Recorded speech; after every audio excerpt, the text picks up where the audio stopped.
So the downfall of Conor McGregor continues, and may we rise above the night sky as he's being summoned back to court again. He's now facing a serious civil suit in Florida, where on the same night that he assaulted the Miami Heat's mascot, he is now being accused of committing SA on another woman. But my main focus on this video is not necessarily what Conor is doing. It's the fact that I find it particularly disturbing that a lot of fans continue to support Conor and almost applaud this type of behavior. Conor McGregor, I'll vote for you, boy. I'll vote for you. Thank you for the support. He just seems to be consistently getting caught up in these weird situations, like that photo that just went circulating on the internet of him hanging a dumbbell off of his junk that he allegedly sent to Azalea Banks. He was also seen kissing another woman that wasn't his spouse on his birthday. He was also recently promoting this bare knuckle boxing event, and he seemed to be sniffling a lot due to obvious reasons. And that's just been what's going on with him over the past 2 weeks. I'm just not understanding why so many people applaud this type of behavior. Has our society fallen so far down the rabbit hole of moral bankruptcy that we're willing to overlook such despicable actions? Has the internet made us so desensitized that we continue to applaud these celebrities because it keeps us entertained? I honestly don't get it, and I'm ashamed of a society that cares more about entertainment than actual moral values. I also find it absolutely mind-blowing that there is a huge group of people in Ireland who are supporting his supposed campaign. Former UFC champion says he will run in Ireland's presidential election later this year. I used to be a big fan of Conor back when he was starting to rise up in the UFC ranks. Partying is weakness for the soul, my friend.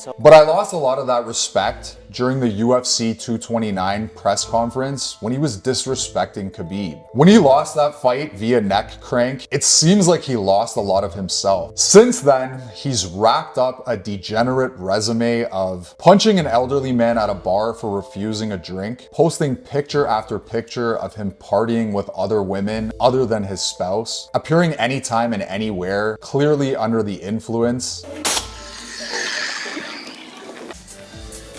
And he's already been found liable in a court of law for SA already and had to pay punitive damages. The new case involving a woman who wants to remain anonymous was filed in January 2025. Allegedly, in an NBA Finals game between Denver and Miami, he allegedly attacked her and put her in an arm lock before essaying her. Now, obviously, these are accusations, but there have just been way too many things that have been going on with Conor, even just his behavior on camera and his obvious substance problems. When you add it all up, this is not a person that people should be looking up to. Recently, his legal team has waived formally serving the complaint. This means that they no longer have to serve him, and the case is starting to move forward. The trial will be held in Florida Civil Court. Now, I've seen legal professionals discussing this, and there is a possibility that Conor's attorneys may file a motion for Jane Doe to have to reveal her identity. She wants to remain anonymous due to the fact that she has a high position as an executive in a financial firm. This could be a valid strategy to prevent Jane Doe from moving forward. Jane Doe alleged that the security and staff of the arena knew that Conor was a danger to other people as he was highly intoxicated before the alleged act. There's also an allegation against the arena that they continued to serve him alcohol despite this. She also alleged that a friend of Conor's took her by the wrist and brought her towards the restroom where the alleged act happened. She said that Conor slammed her into a door and continued the attack. She's now pursuing punitive damages towards Conor, and if he is found liable, he's going to have to pay a lot of money. Jane is also pursuing a case against the arena that needs to be filed in state court. There was a criminal case filed, and upon a thorough investigation, the state decided not to prosecute. The bathroom attendant also said he did not hear anything. Another aspect of this that may take the credibility away from the alleged victim is that apparently witnesses had said that she sat down next to Conor and didn't seem like anything was bothering her afterwards. Jane has also allegedly gone through a few lawyers since this happened. Conor also hasn't been criminally charged at all in this situation. We obviously don't know what really happened, and Conor is obviously gonna have a completely different story than Jane Doe. go. He's also appealing the case in which he was made liable to pay Nikita Hand £250,000. In a perfect world, I really wish that Conor didn't do any of these horrible deeds. He was once a person that you could look up to as a source of inspiration. Somebody who rose up from poverty and became a world-class athlete and an MMA icon. It's really sad to see how far he's fallen. That fight he had with Khabib broke him, and the subsequent losses to Dustin Poirier seemed to finish the job. When he was starting out, he was very disciplined, and I admired that about him. I feel really bad for the generations younger than me. It seems like as the years go by, a lot of morally reprehensible behavior seems to be socially acceptable nowadays. There really aren't many role models left in the public eye. When I was young, I don't remember any instance where somebody like this would be promoted so heavily and so many people would be supporting it. Maybe the problem we're having nowadays is social media has made these celebrities so accessible and all of their dirty laundry is getting aired out at an exponential rate. Now, I understand that Conor is a big draw and I get that he's very entertaining to watch. This is what we're about here at Bare Knuckle Fighting Championship, the alien of combat sport. He's selling that event way better than anybody I've ever seen sell an event in my life. Bare Knuckle FC has no love for the big glove. But as entertaining as he is, I just can't follow how people just overlook this behavior and continue to support it. I've even seen somewhere that he's getting put back into the UFC testing pool for that UFC event at the White House. And how is there even a UFC event being held at the White House anyway? The USA has become a really strange place. It seems like we're currently in our idiocracy arc.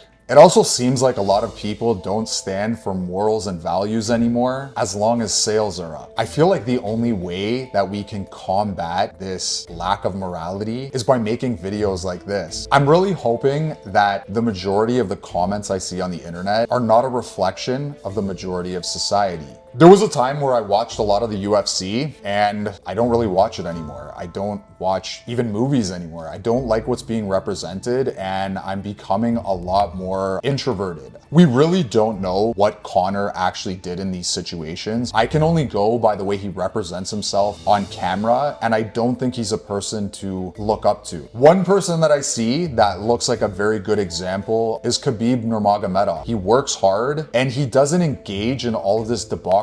He's not obsessed with displaying his wealth. He really loved his father. There was a lot of disrespect from Conor towards Khabib and his father. And as a person who has been around the block quite a few times and is a little bit older and lived at a time when the internet wasn't around, I refuse to support this kind of behavior. That's all I got for this one. If you want to talk about this further, leave me a message in the comments. If you want to like and subscribe to this video, it helps me reach more people with this message and it helps me with the algorithm. Have a good morning, have a good afternoon, have a good evening. Stay skeptical. See you in the next video.